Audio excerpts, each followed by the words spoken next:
नमस्कार दोस्तों, हमारे वीडियो में आपका बहुत-बहुत स्वागत है। फ्रेंड्स, आपको बता दें, जैसा कि आप जानते भी होंगे क्योंकि यूपी पुलिस का पेपर मात्र एक बचा हुआ है आपका 31 अगस्त का। जिन लोगों का पेपर है, लगभग उनके लिए शुभकामनाएँ। बाकी का हमने आपको बता ही दिया है, समय-समय पे आपको अपडेट देते ही रहते हैं क्योंकि आपका आज का जो 30 अगस्त का पेपर था, वो हो चुका है और एक पेपर आपका बचा हुआ है। तो वो पेपर के लिए हमने बहुत ही सटीक और बहुत ही आसान तरीके से आपके लिए क्वेश्चन बनाया है। ये क्वेश्चन की सीरीज होगी 25 प्रश्नों की और ये क्वेश्चन आपके लिए बहुत इम्पोर्टेंट है। तो आपको बता दें कि हमारा वीडियो पे बहुत सारी चैनल आपके लिए उपलब्ध है जो है, तो कृपया चैनल को सब्सक्राइब कीजिए और वीडियो को पूरा देखें, जिससे सारे कॉन्सेप्ट आपको हो जाएँगे क्लियर। तो आइए वीडियो में शुरू करते हैं। तो फ्रेंड्स, ये रही प्रश्नों की श्रृंखला। बात करेंगे पहले क्वेश्चन से। पहला प्रश्न है हमारा, निम्न में से कौन एक नवीकरणीय ऊर्जा स्रोत नहीं है? आपको बताना है कौन सा आपका रिन्यूएबल एनर्जी है या कौन सा रिन्यूएबल एनर्जी नहीं है। तो इस प्रकार से नहीं वाले क्वेश्चन में आप ध्यान दीजिएगा, मैं बार बार फोकस करके कहता हूँ आप लोगों से। कहा गया है कि निम्न में से कौन एक नवीकरणीय ऊर्जा स्रोत नहीं है?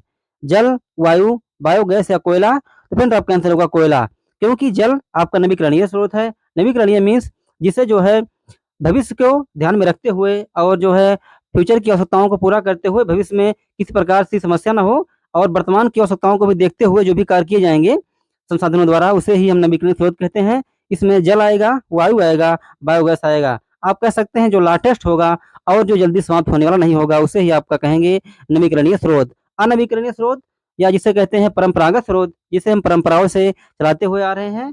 जैसे केरोसिन से लोग जो है भट्टी से खाना बनाते थे, चूल्हे से खाना बनाते थे और भी उपले वगैरह का सादे से खाना बनाते थे, तो आपका होगा परंपरागत स्रोत। तो परंपरागत स्रोत और अपरंपरागत या गैर परंपरागत दोनों इसमें नवीकरणीय और अनवीकरणीय की श्रेणी में आते हैं। नेक्स्ट देखेंगे फ्रेंड, दूसरे नंबर क्रमांक का क्वेश्चन, निम्न में से कौन एक नवीकरणीय ऊर्जा स्रोत है? पहले आपका क्वेश्चन था नवीकरणीय नहीं है, अब की बार आपको बताना है कि जो नवीकरणीय है, अर्थात आपको उस विकल्प का चयन करना है। पहला है कोयला, पेट्रोल, बायोगैस या एलपीजी। तो फ्रेंड आपका होगा बायोगैस, क्योंकि बायोगैस आपका नवीकरणीय स्रोत है, जबकि पेट्रोल सीमित मात्रा में है, कभी लॉस हो सकते हैं। एलपीजी भी सीमित मात्रा में है और कोयला भी सीमित मात्रा में ही है, लेकिन कोयला नवीकरणीय में आता ही नहीं है। आपने देखा था फ्रेंड पहले क्वेश्चन में, तो आपका होगा आंसर इसका बायोगैस। आइए नेक्स्ट बात करते हैं इसी सीरीज का 3 नंबर क्रमांक का क्वेश्चन, निम्न में से कौन एक द्रवीय ईंधन है? आपको बताना है कौन सा द्रवीय ईंधन है, क्योंकि ईंधन कई प्रकार के होते हैं, जैसे ठोस ईंधन, गैसीय ईंधन और द्रवीय ईंधन। तो आपका होगा एलपीजी, केरोसिन, सीएनजी या चारकोल। तो आपका आंसर होगा फ्रेंड केरोसिन, क्योंकि जो आपका केरोसिन है वो एक द्रवीय ईंधन है। नेक्स्ट है 4 नंबर का क्वेश्चन, निम्न में से कौन एक जीवाश्मीय ईंधन नहीं है? आपको बताना है कि ऐसा कौन सा इस विकल्पों में दिया गया है जो जीवाश्मीय ईंधन की श्रेणी में नहीं आता है। तो आपका होगा पेट्रोल, केरोसिन, डीजल या ईंधन की लकड़ी। तो फ्रेंड आपका आंसर होगा ईंधन की लकड़ी, अर्थात जो आपकी ईंधन की लकड़ी होगी वो आपका जीवाश्मीय ईंधन नहीं है, बाकी के जीवाश्मीय ईंधन है।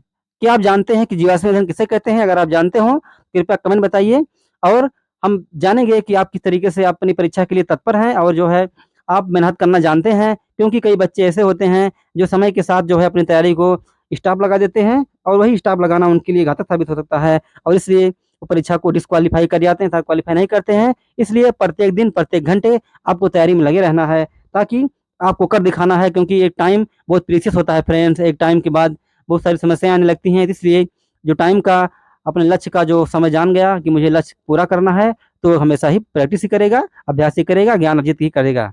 तो आंसर होगा फ्रेंड्स इसमें ईंधन की लकड़ी। जैसे आपको बता दें जीवाश्म ईंधन में फ्रेंड्स क्या होता है कि कालांतर में बहुत सारी चीज़ें होती हैं, जैसे भूकंप आया, बरसात हुई, जाड़ा हुआ, ऋतुएँ आप जानते ही होंगे। इस तरीके से क्या होता है कि कभी भूकंप आने से जो वन वगैरह होते हैं दब जाते हैं मिट्टी के नीचे। धरती के नीचे जब दम जाते हैं तो कुछ दिनों बाद उन्हें जो है खुदाई के माध्यम से या खोज के माध्यम से निकाला जाता है, तो वही जो है आपके जीवाश्म ईंधन कहलाते हैं। अर्थात जो वर्षों से किसी मिट्टी के नीचे दबे हुए होते हैं और उनको जो है निकाला जाता है किसी खनिज के माध्यम से या किसी जो है उसके माध्यम से, तो वही आपका कहलाता है जीवाश्मीय ईंधन।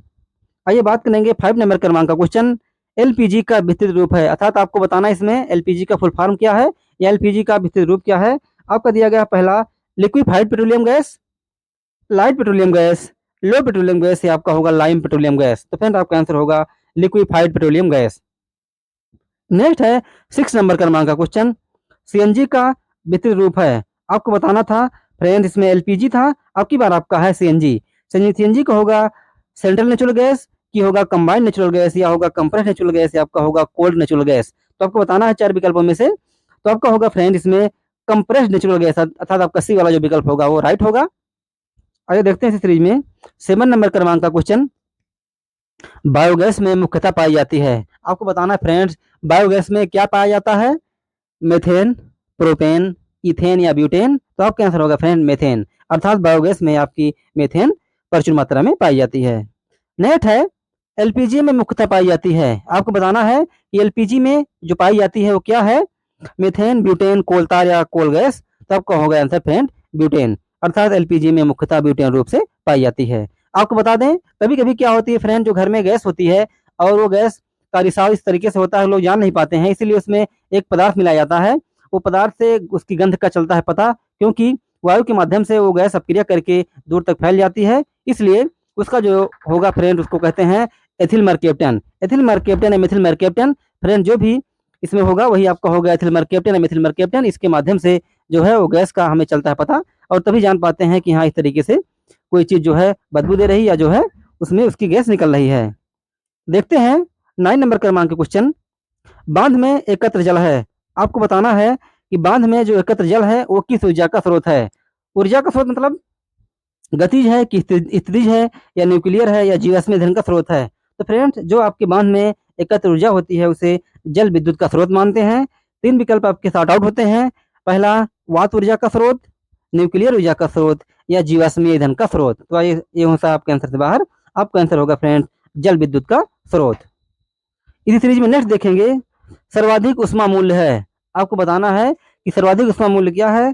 पेट्रोल का, इथेनॉल का, बायोगैस का या मीथेन का। तो आपका आंसर होगा फ्रेंड्स मीथेन का, अर्थात सर्वाधिक ऊष्मा मूल्य जो होगा आपका होगा मीथेन का। इसी सीरीज में फ्रेंड्स नेक्स्ट बात करेंगे वह प्रक्रिया जिसमें एक बड़ा केंद्रक दो या दो से अधिक छोटे केंद्रकों में मिल जाता है कहलाती है। आपको बताना है वह प्रक्रिया जिसमें एक बड़ा केंद्रक जो छोटे छोटे केंद्रकों में विभाजित हो जाता है उसे कहलाती है। अर्थात क्या कहते हैं कि जो बड़े नाभिक होते हैं वो छोटे छोटे टुकड़ों में अगर जो है टूट जाते हैं, वह क्रिया क्या कहलाती है आपको बताना है। तो आपका आंसर होगा फ्रेंड विखंडन, अर्थात दो भारी नाभिक का बिखर कर या टूट कर अपने परमाणु द्रव्यमानों से अलग होना ही विखंडन कहलाता है, अर्थात आपकी प्रक्रिया होगी विखंडन की। तो ये इसमें संलयन भी दिया है, क्योंकि संलयन फ्रेंड कब होगा? जब छोटे नाभिक जुड़ेंगे तो संलयन होगा, और जब बड़े नाभिक टूटेंगे तो होगा विखंडन। इससे आप जो है से गेस कर सकते हैं। इसमें ऊर्जा संरक्षण भी दिया गया है, और कोई नहीं का विकल्प दिया गया तो होगा ही नहीं। तो आपका आंसर होगा फ्रेंड विखंडन। आइए देखते हैं इसी में नेक्स्ट सूर्य में ऊर्जा का कारण है। अर्थात जो हमें सूर्य अर्थात नवीकरणीय स्रोत भी है, सूर्य आप कह सकते हैं। तो जो दिन प्रतिदिन की ऊर्जा हमें मिल रही है उसका आखिर रीजन क्या है, आखिर वो क्या कारण है कि इतनी ऊर्जा हमें मिल रही है? तो फ्रेंड आपका आंसर होगा संलयन। अर्थात कोई पूछे आपसे कि सूर्य की जो अपार ऊर्जा का आखिर स्रोत क्या है, सूर्य जो हमें ऊर्जा देता है वो ऊर्जा कहाँ से पाता है, तो आपका होगा फ्रेंड्स संलयन या नाभिकीय संलयन के नाम से जानते हैं। ना तो विखंडन होगा, ना तो वात ऊर्जा होगा, ना तो जलीय ऊर्जा होगा। तो आपका होगा फ्रेंड संलयन।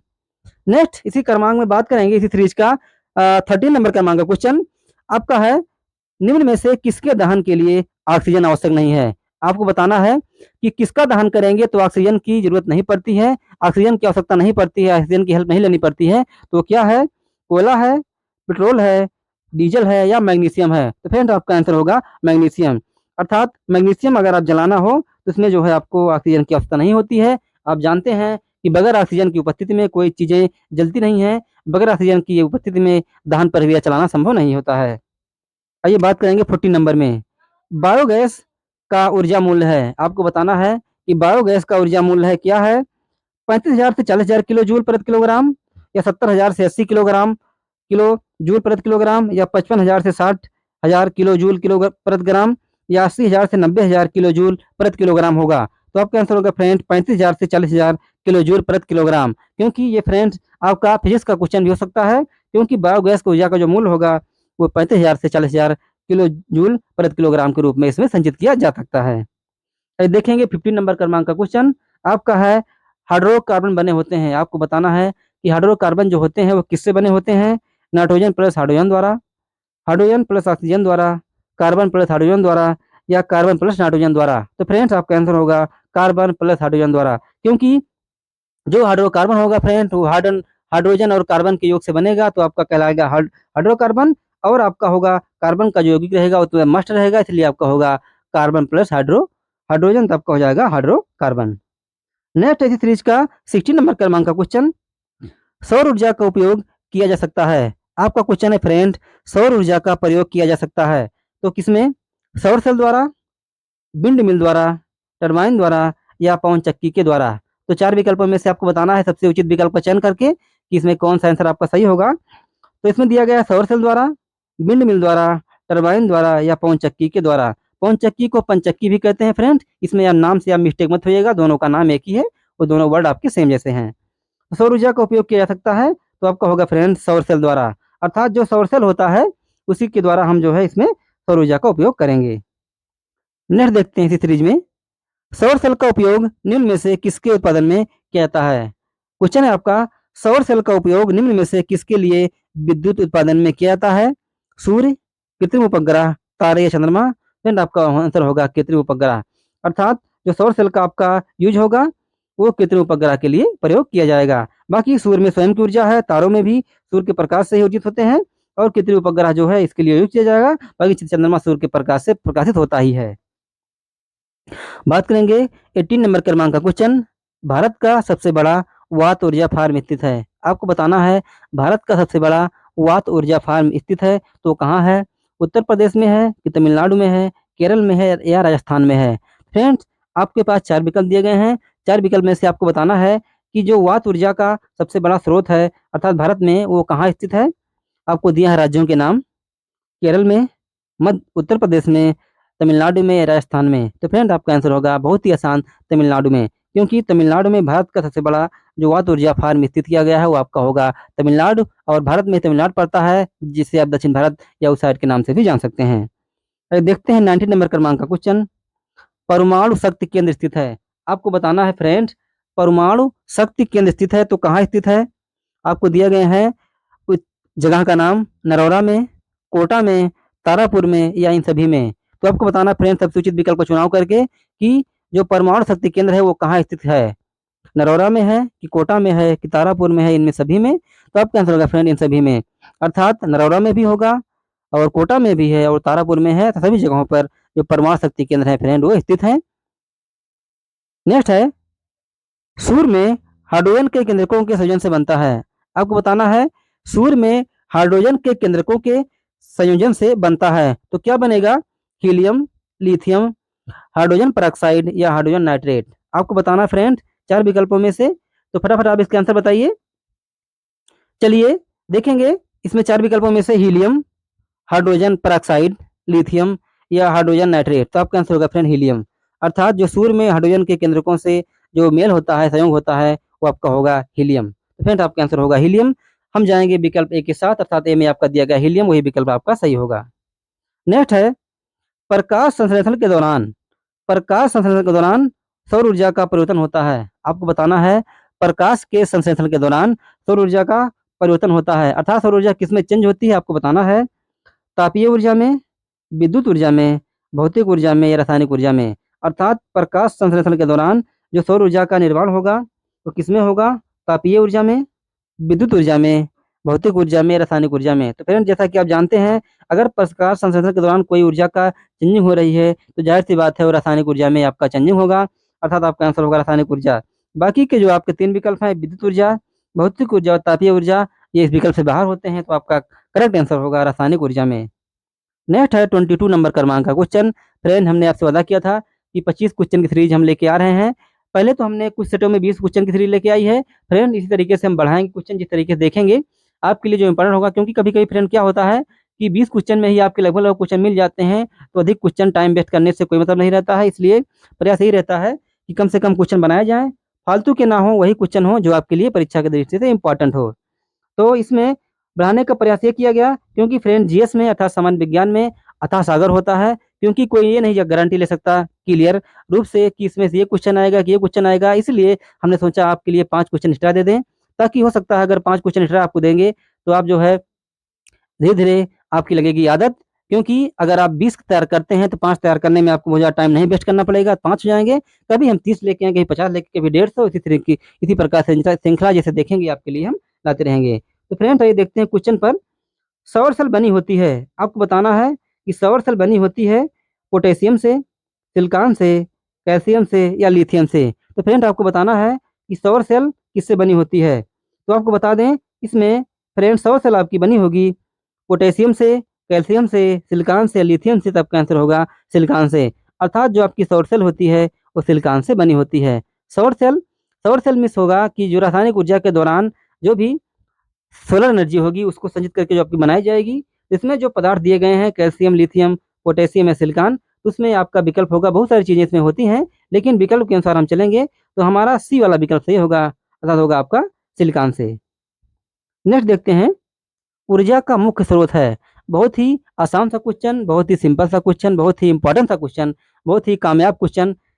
सूर्य, तारे, चंद्रमा या डीजल। तो फ्रेंड आपको बताना है कि ऊर्जा का जो मुख्य स्रोत है, ऊर्जा का जो मेन स्रोत है वो क्या है, सूर्य है कि तारे हैं, चंद्रमा है कि डीजल है। तो आपका आंसर होगा फ्रेंड सूर्य, क्योंकि ऊर्जा का जो मुख्य स्रोत है सूर्य है। अर्थात आप कह सकते हैं कि सूर्य ही एक ऐसा सर्वेसर्वा है जो सभी को एनर्जी देता है, और सूर्य एनर्जी पाता है नाभिकीय संलयन से। तो आपका आंसर होगा फ्रेंड्स इसमें सूर्य का। और ये आपको क्वेश्चन बहुत नॉर्मल था, कहीं क्वेश्चन आपको ये बहुत जगह मिल गया होगा, क्योंकि इस तरीके से क्वेश्चन अक्सर पेपर में आते हैं और बच्चे गलती करके चंद्रमा तारे का भी आसन लगा के चले आते हैं, जिससे उनका क्वेश्चन गलत होता है। और जब आपको आके आंसर शीट मिलाते हैं तो वो यही बोलते हैं कि सर हमने तो सब सारा क्वेश्चन सही किया था, मेरा क्वेश्चन गलत किस तरीके से हो गया। तो ये समझ में नहीं आता है, इसलिए आसान सा क्वेश्चन है ना छोड़िए। कठिन क्वेश्चन है, छूट जाए तो अलग बात है, लेकिन अगर आसान सा क्वेश्चन अगर आप मिस करेंगे तो ये आपके लिए कोई दुर्भाग्य से बड़ी बात नहीं होगी। आइए देखते हैं 24 नंबर क्रमांक का क्वेश्चन दिया है, कुल भूमि का वनों से घिरा भाग है। फ्रेंड वनों के आधार पर बहुत सारे क्वेश्चन आते हैं, कभी कभी आता है कि किस में वनों की संख्या ज़्यादा है, किस प्रदेश में वन का मात्रा इस प्रकार से घटते क्रम में लिखिए, बढ़ते क्रम में लिखिए, या वनों का क्रमांक कहाँ किस परसेंट में है, या अभी हाल ही में कोई रिपोर्ट जारी हुई उसमें वनों का आंकड़ा कितना दिखाया गया है, या किस आधार पे वनों का लिंगान वनों का जो है क्षेत्रफल ज़्यादा है, वनों का परसेंट ज़्यादा है। इस प्रकार से इसमें कई सारे क्वेश्चन इंक्लूड होते हैं। इसमें आपका दिया गया है कि कुल भूमि का वनों से घिरा भाग है, अर्थात जितने क्षेत्रफल पे आप रहते हैं, जितनी भूमि है, उसमें से वनों का कितना भाग है आपको यही बताना है। फ्रेंड हम क्वेश्चन को आसानी से बनाते हैं, क्योंकि क्या होता है कि क्वेश्चन की जो लैंग्वेज होती है, जो क्वेश्चन की भाषा होती है फ्रेंड सभी के समझ में नहीं आती आसानी से, इसलिए इस क्वेश्चन को हो सकता है हम और प्रयास से बताएं, ताकि अगर आसान रहेगा तो आसान भाषा में हर कोई समझ लेगा। फ्रेंड्स ऐसा भी हो सकता है, कभी कभी ऐसा हो सकता है जल्दबाजी में आप गलत कर जाएं, तो इस तरीके से आप इसके सावधानी रखिएगा, क्योंकि अभी आप इस तरीके की अगर आदत बनाए रहेंगे तो आगे चल के आपको बहुत सारा करना है, फ्यूचर में बहुत सारी परीक्षाएं आपकी देनी है। तो इसलिए अगर इस तरह की आदत आपकी बनी रहेगी, क्योंकि क्वेश्चन को बहुत सावधानीपूर्वक पढ़ना है और तभी उसका आंसर करना है। क्योंकि क्या होता है बच्चे जल्दबाजी में जो है उनसे आता हुआ क्वेश्चन ही चला जाता है और उन्हें लगता है कि हमने क्वेश्चन सही करके आया था, और जब मिलाते हैं आंसर शीट जब आपकी, तो लगता है उन्हें कि हमें इस प्रकार से गलती करके आई थी। तो आपका होगा फ्रेंड्स 80%, 30% या 50% या 90%। तो आपका आंसर होगा फ्रेंड 30%, अर्थात कुल भूमि का वनों से घिरा जो भाग है आपका होगा 30%। आइए फ्रेंड्स एक क्वेश्चन हमारे लिए और बचा हुआ है, चलिए उसका फटाफट अध्ययन कर लेते हैं। हमारा है फ्रेंड्स, कार्बेट राष्ट्रीय उद्यान स्थित है। आपका क्वेश्चन है कार्बेट राष्ट्रीय उद्यान स्थित है, क्योंकि राष्ट्रीय उद्यान से भी अक्सर आपके बहुत क्वेश्चन आते हैं, पेपर में जाना गया है। क्योंकि कभी कभी किसी अपने जितने भी राज्य हैं, जिले हैं, लगभग कहीं न कहीं ऐसा होगा जो नहीं होगा, बाकी के जिलों में राष्ट्रीय उद्यान स्थित हैं और पक्षी अभयारण्य भी स्थित हैं, वन्य जीव अभयारण्य भी स्थित है। तो इसलिए फ्रेंड इसमें आपका 2-3 नंबर का जो भी क्वेश्चन आता है इसे आप करेक्ट कर लीजिए, और इस तरीके से क्वेश्चन आप मिस न करिए। तो आपका क्वेश्चन है कि कार्बेट राष्ट्रीय उद्यान स्थित है। कार्बेट या जिम कार्बेट एक ही बात है जी, इसका नाम बदल कर फ्रेंड हेली नेशनल पार्क कर दिया गया था। तो क्वेश्चन हमारा है कार्बेट राष्ट्रीय उद्यान स्थित है, तो कहाँ है, आंध्र प्रदेश में, राजस्थान में, उत्तराखंड में या उत्तर प्रदेश में। तो फ्रेंड 4 विकल्पों में से आपको बताना है सबसे उचित विकल्प का चयन करके कि ये आंध्र प्रदेश में स्थित है, राजस्थान में स्थित है, उत्तराखंड में स्थित है या उत्तर प्रदेश में स्थित है। तो फ्रेंड्स बहुत ही कॉमन प्रश्न है और बहुत ही आसान सा भी कह सकते हैं, और परीक्षा के दृष्टि से बहुत इंपॉर्टेंट भी क्वेश्चन कह सकते हैं, क्योंकि फ्रेंड्स इसी प्रकार की सीरीज जो है आपके लिए लेके आ जाता है, ताकि बच्चों को लगे कि उनके लिए प्रयास किया जा रहा है।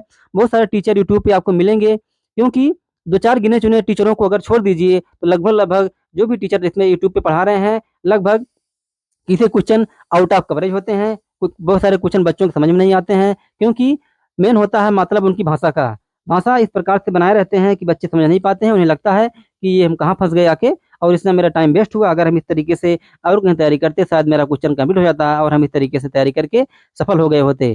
तो इसलिए कभी कभी होता है फ्रेंड्स, आप हमसे ना पढ़िए, आपको जिसकी लैंग्वेज, जिसका कॉन्टेक्ट, जिसकी भाषा अच्छी लगे, आप उसी टीचर से पढ़िए। हम नहीं कहते हमसे पढ़िए, आप उसी टीचर से पढ़िए जहाँ आपको समझ में आता है, जहाँ आपके सिलेबस के अनुसार तैयारी कराई जाती है, जहाँ आपके सिलेबस के अकॉर्डिंग टीचर हैं, सभी विषय के विशेषज्ञ हैं। और इस प्रकार से टीचर ना पढ़िए, ना बनाइए, क्योंकि टीचर बनना आसान है फ्रेंड। कई बच्चे देखते हैं कि वो इस तरीके से यहाँ से पढ़ते हैं, वहाँ से पढ़ते हैं, यहाँ से कॉपी करेंगे, वहाँ पेस्ट करेंगे, इस कोचिंग से, उस संस्थान से। और बाद में होता है उनके पास इतना मटेरियल हो जाता है, क्योंकि उनका माइंड एक तरीके से उसे स्टोर नहीं कर पाता। जब माइंड नहीं स्टोर कर पाएगा, माइंड में सेव नहीं होगा फ्रेंड वो सब चीज़ें, तो इसलिए बच्चे क्या कर पाते हैं, जब नहीं स्टोर हो पाता है तो बच्चों की जो तैयारी होती है आधी अधूरी बीच में ही छूट जाती है, इसलिए वो कहीं के नहीं रहते हैं। इसलिए आप सबसे पहले टीचर का चुनाव करिए, जो टीचर आपके लिए बेस्ट से बेस्ट दे सके, अच्छे से अच्छा हो, उसी टीचर का चुनाव करिए, उसी से पढ़िए।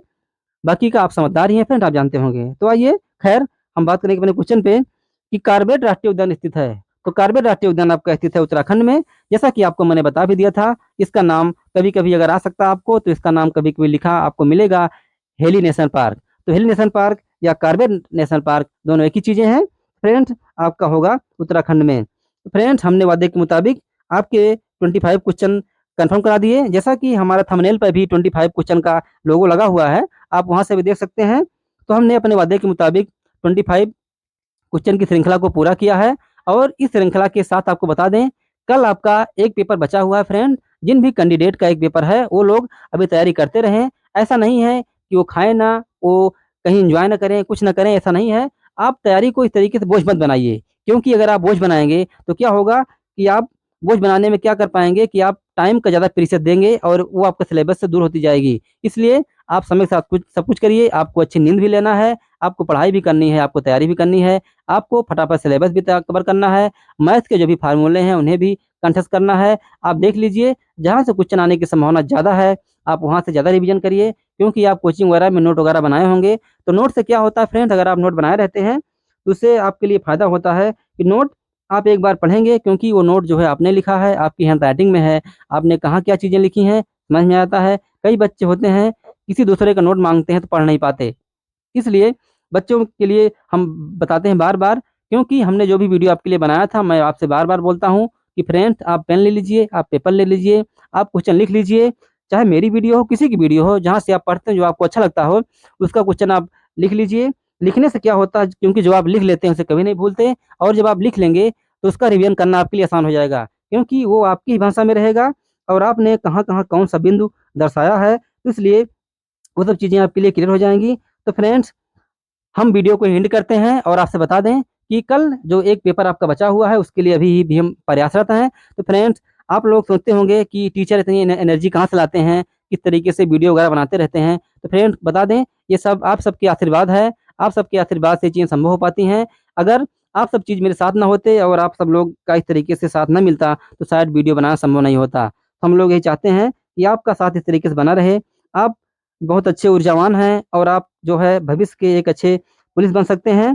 तो कहीं आप अगर मिलेंगे तो ऐसा नहीं होगा कि हम आपसे आपके लिए अपरिचित रहेंगे, कि कोई जा रहा है, लोग इस तरह के नेगलेक्ट नहीं करेंगे और ये जानेंगे कि हाँ, मैंने जिस सर की वीडियो पढ़ी थी, मैंने जिस सर का चैनल देखा था, उन्हीं के माध्यम से हमें सफलता मिली है, तो हम बधाई के पात्र होंगे। और अगर आप कहीं मिल सकते हैं, देखते हैं कई बच्चे देखते हैं किस तरीके से मिलते हैं, चले जाते हैं, नमस्ते तक भी नहीं करते या इस तरीके से भी चीज़ें नहीं करते हैं, तो उन चीज़ों को आपको देखना होगा।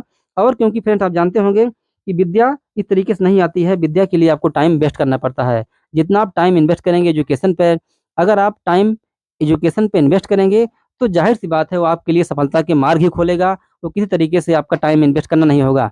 क्योंकि अगर आप टाइम का इन्वेस्ट सही तरीके से करना जान गए, टाइम का मैनेज करना सही तरीके से जान गए, तो सफलता आपसे बहुत दूर नहीं रहेगी। हमने भी फ्रेंड्स कई परीक्षाएँ दी है, किसी में सफलता मिली, किसी में असफलता मिली। सफलता ने हमें आगे बढ़ने के लिए प्रेरित किया, जबकि असफलताओं ने हमें और मेहनत करने के लिए प्रेरित किया। जहाँ सफलता आपके लिए नए द्वार खोलती है, नए मार्ग खोलती है, वहीं असफलता ये भी कहती है कि अभी आप में कुछ कमी रह गई, और उस कमी को आप जो है दूर करें। उस कमी को देखिए कहाँ गलती हुई है। और फ्रेंड्स, आपको बता दें, अपना मूल्यांकन बहुत ज़रूरी होता है। फ्रेंड्स, हर कोई दूसरों को उपदेश देता रहता है कि आप ऐसा करिए, ये करिए, वो करिए। इसलिए बताते हैं बीच-बीच में फ्रेंड्स कि जो अपना मूल्यांकन होता है, अर्थात अपना मूल्यांकन बहुत ज़रूरी है। अपना मूल्यांकन करिए, और उसको मानिए कि हमने इस तरीके से टाइम वेस्ट किया, हमने इस तरीके से गलती किया, नहीं तो जिस तरीके से मेरे साथियों का, मेरे दोस्तों का सिलेक्शन हुआ, मेरा भी हो सकता था। तो फ्रेंड्स, बाकी का वीडियो लंबा हो जा रहा है, बाकी की चीज़ें बाद में होती रहेंगी। तो पेपर के लिहाज से हमारा वीडियो यहीं तक था और आपसे बता दें, अगर हमारा वीडियो आपको लगे कि परीक्षा के दृष्टि से इम्पोर्टेंट है, तो कृपया इसे अपने फ्रेंड और फैमिली में भेजना ना भूलें। और इस प्रकार की आगे की वीडियो पाने के लिए आप हमारे चैनल को सब्सक्राइब कर सकते हैं, ताकि हमारी जो वीडियो आपके पास आए, उसे आप मिस ना कर पाएँ और जिससे जो है आगे की श्रृंखला इसी प्रकार से चलती रहे। ये सब आप ही के देन है फ्रेंड्स, आप ही के साथ का ये सब वो है, क्योंकि अगर मैं चाहता हूँ, अगर मेरी बनाई गई वीडियो द्वारा अगर किसी बच्चे का सिलेक्शन होता है, तो मैं अपने आप को सौभाग्यशाली समझूँगा। क्योंकि फ्रेंड, कहा गया है कि जो एक ही टीचर है वो बहुत लोगों को बनाता है। तो मेरे भी बहुत सारे अध्यापक थे, उन्हीं के आशीर्वाद से आज मैं यहाँ पे हूँ और मैं सबको आशीर्वाद देता रहता हूँ कि सभी जो बच्चे हैं, जो कैंडिडेट हैं, जो परीक्षार्थी हैं, वो इस तरीके से तैयारी करें कि आगे भविष्य में सफल हो सकें। क्योंकि माँ-बाप का सपना भी होता है कि मेरा बच्चा जिस तरीके से पढ़ रहा है, भविष्य में चल के कुछ ना कुछ बने, जिससे उनका भी सर गर्व से ऊँचा हो सके। तो फ्रेंड, वीडियो को एंड करते हैं। वीडियो कैसा लगा हमें कमेंट बॉक्स में ज़रूर बताइए। तो वीडियो में बने रहने के लिए आपको बहुत धन्यवाद। आपका दिन शुभ हो। Have a great day.